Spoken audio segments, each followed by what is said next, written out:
So, as you can see from my last couple of reels, the evidence is really pretty clear.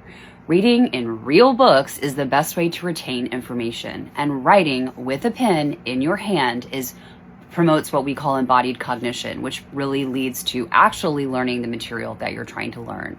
There's a lot of other evidence that I could cite. It's all available for you as well to find online. But one thing that wasn't mentioned in those couple of studies I've already talked about is the question of distraction. A distracted mind is an unsettled mind, and a child distracted, as many of us know, if you have children or you're around children, is also not a child that's listening or paying attention. And when we give a child a laptop that might have many different tabs open or access to many different things on the internet, even when schools lock down certain places, they are still inherently distracted. Distracted learning, if we can even call it that, or if even such a thing exists, is often mentioned as a kind of a secondary or not really that important of a issue when it comes to laptops. But in my opinion, it's actually the issue.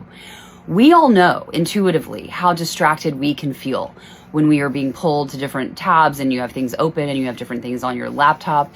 And imagine a child who's never really learned to sit with discomfort, to sit and have sustained attention in a classroom, who is now being introduced to all of these different options to tear their attention away, to look at this other thing, to see something more interesting, even if, again, it's just going from one class information to another class's information. One thing that studies have shown is that it's not just individual users, but it's a student who might be sitting in front of them that's off task. That distracts the other students as well. So even if you have one student who's really doing their best to pay attention and not be distracted by their own laptop, someone else's distracted learning can impact them as well. We know also from data that sometimes 20 to 30% of the learning time can be used to just simply get back on task after someone has been distracted.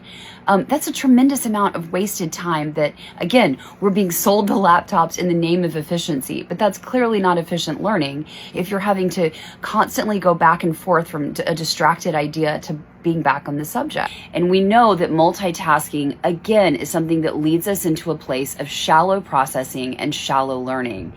So I think that one thing that's extremely important that often gets overlooked in these discussions is just this simple, obvious fact of distraction.